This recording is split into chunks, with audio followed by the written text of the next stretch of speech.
to be number one. Little did I know that I would, hit with her, and I was hitting the ball pretty well.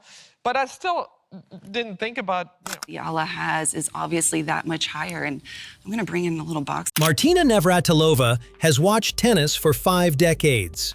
She's seen Chrissy Evert pack stadiums.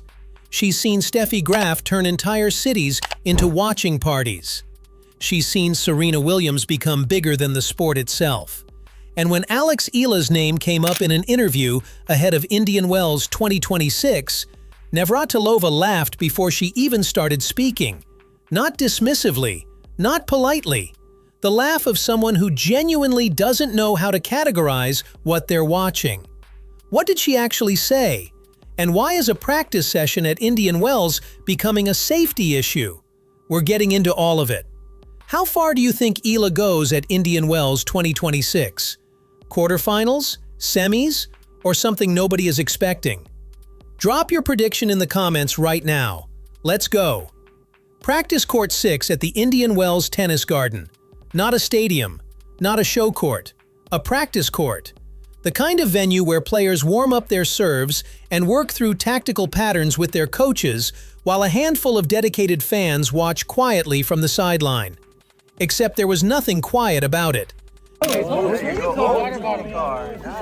you guys from? Huh? Where are you from? LA. Okay, so your name, nice little 2-hour drive. What's your name, man? Andrew. Last name? Rivera. Rivera. So you came all the way here. Are you going to get to watch your matches? Or? I've been coming to this tournament for 10 years. Oh, wow. So now you have someone to cheer for. Finally have a Filipino. Fans were pressing through the fences of adjacent courts just to get a sightline on Alex Eala hitting balls in a warm-up session. The crowd was so large, so dense, and so completely beyond what the venue was designed to handle that Christopher Eubanks, a former ATP professional who has been inside this sport long enough to know exactly what normal looks like, went on broadcast and said tournament organizers needed to move Eala to a bigger court on safety grounds. Safety grounds! At a practice session, for a player ranked 32nd in the world. That is where Alex Eala is at Indian Wells 2026. And anyone who thought the Dubai phenomenon was a one-tournament story is having a very uncomfortable week in the California desert. Because here's what makes this different from the usual crowd story. The fans pressing through those fences on Practice Court 6 were not doing it because they couldn't get match tickets. They were doing it because they wanted to be physically close to her under any circumstances, at any point during the tournament, competitive or not. That level of devotion doesn't come from casual interest.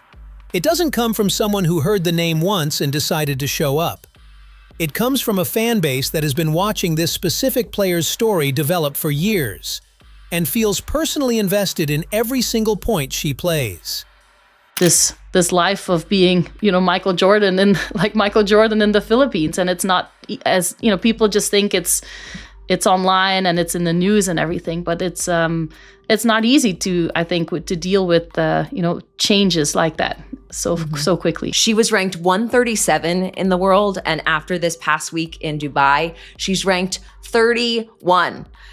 And she's obviously a lefty. I watched her in Miami last year, which was kind of her breakout tournament, and she just frustrated some incredible players there. California has the largest Filipino population in the entire United States, close to 2 million people.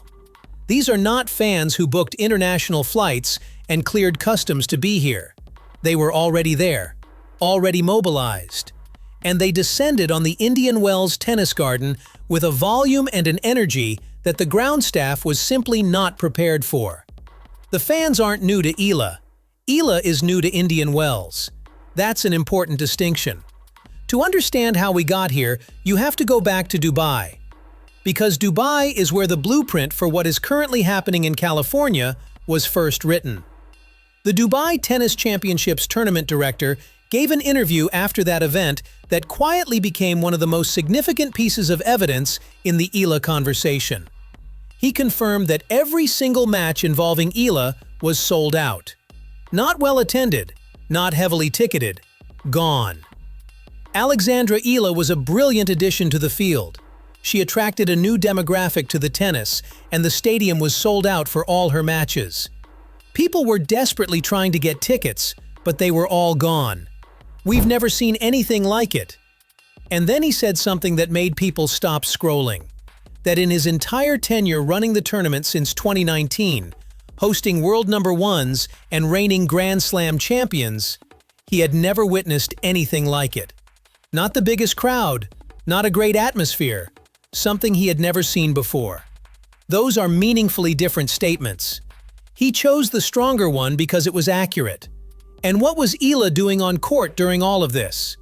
She beat world number 7 Jasmine Paolini for her first top 10 win of 2026 before eventually losing to Coco Gauff in the quarterfinals. The Gauff loss looked lopsided at 6-0, 6-2. But the journey to that quarterfinal told a completely different story about the trajectory this player is on.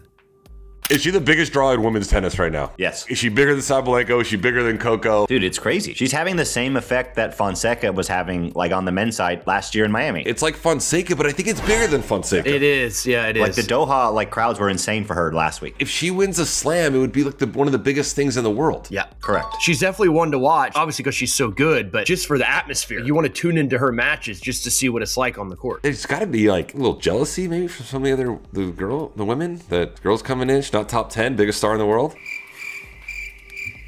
All right, don't engage with me. On broadcast, analysts were discussing something that felt almost too bold to say out loud. Could Alex Eala already be the biggest draw in women's tennis globally right now? The response wasn't hedged.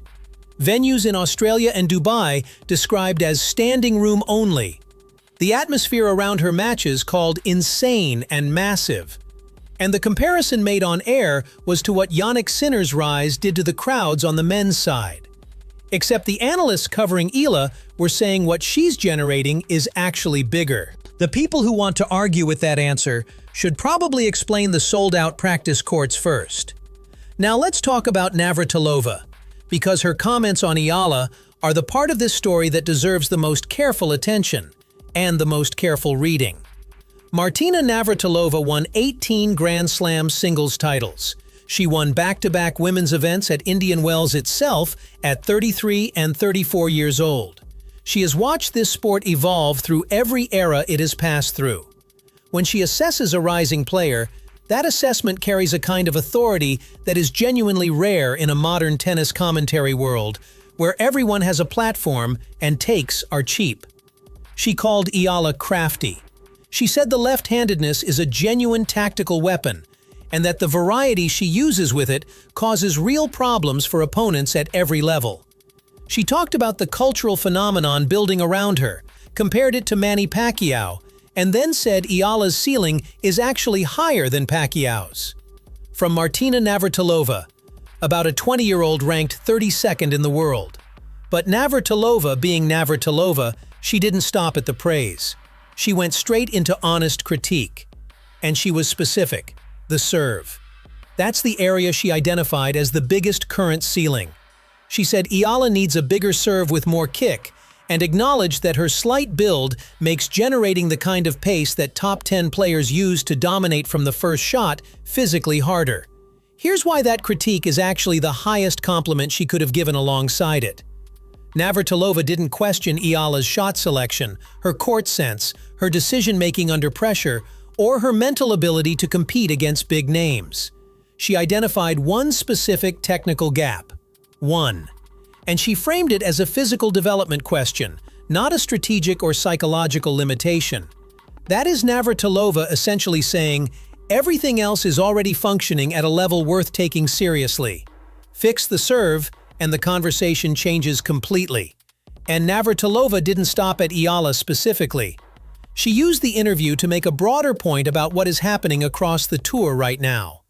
She said players like Eala represent a generation that has tactical clarity, studies opponents methodically, and walks onto the court against established names without the psychological weight of intimidation that used to protect the top players from the challengers coming up behind them. That is not a hot take about one player's good run.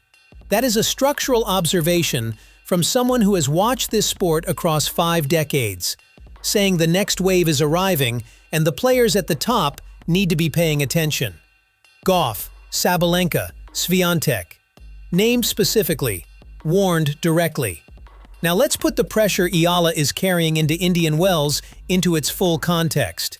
Because beyond the crowd situation and the Navratilova comments, there is a ranking story playing out underneath all of it that has very real consequences. Her stunning semifinal run at the Miami Open in 2025, beating Grand Slam champions Madison Keys and Yelena Ostapenko, generated a significant points haul. Those points are now due to be defended. If her Indian Wells campaign falls short of that Miami depth, the points drop hits her ranking at exactly the moment when the top 20 is within reach for the first time in her career. And the top 20 is not just a number. It changes seedings at Grand Slams. It changes the draws she enters. It changes the conversation from, is she the biggest draw despite being ranked outside the top 30? To, is she the biggest draw? Full stop. A quarterfinal or better at Indian Wells pushes her there.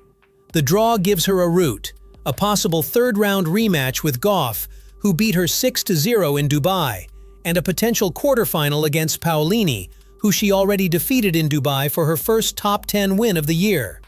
The path is difficult. It is also genuinely navigable for a player who has already demonstrated she can handle top 10 opposition on big stages this season. Here's the full picture then.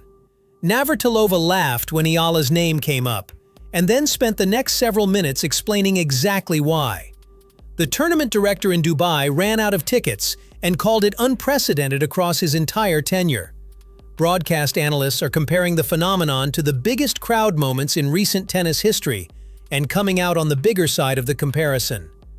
A former ATP professional is calling for court reassignments on safety grounds before a match has even been played. And underneath all of it, the crowds, the sold-out courts, the Navratilova seal of approval, the comparisons to Pacquiao. There is a 20-year-old from the Philippines playing the best tennis of her career at a tournament she has never entered before, with a path to the title that nobody would have predicted 6 months ago. The madness is real, the demand is verified, and the tennis underneath all of it is good enough to back every single bit of it up. This story is nowhere near finished. Hit like, drop your prediction in the comments and subscribe, because whatever happens in the next 2 weeks at Indian Wells, you will not want to hear about it secondhand.